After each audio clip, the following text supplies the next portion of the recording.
Magandang araw sa inyo mga ka-farmlat at nandito ako sa bayan ng Tanay. Itong property na ipapakita ko sa inyo ay nandito sa aking kaliwa. Cemented road at maganda po yung paligid. Ito po yung property. Ang total area nito ay nasa 3.3 hectares. Ngayon mga ka-farmlat, pwede po kayong mag-cut dito ng 1,000 square meters sa halagang 1,500 pesos per square meter. Yan po.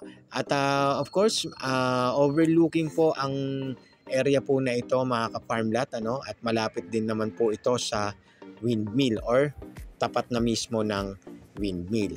Ayan mga ka-farmlat. Tapos ready na rin po ito. Ongoing po yung mga documents ito para po ay matitlean po ito mga ka-farmlat.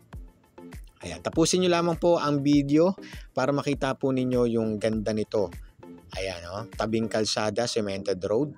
So pagka binaybay po ninyo yung kahabaan ng kalye po na yan, ay ang labas po ninyo ay Pililla, ayan, Mabitak at Laguna. Pwede rin po kayong dumaan sa area po na yan. At bago ako magtapos mga ka-farmlat, honest lang ako sa inyo dito, hindi pa kasi napapasok talaga ng kuryente dito ng Meralco.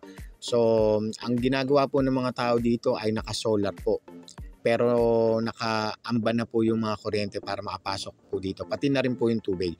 So ano pang inaantay ninyo? Tawag lang po kayo sa mga numerong naka-flash dyan sa inyong mga screen at mag-set po tayo ng inyong mga tripping. Ayan. Maraming salamat sa inyo mga ka-farmlat.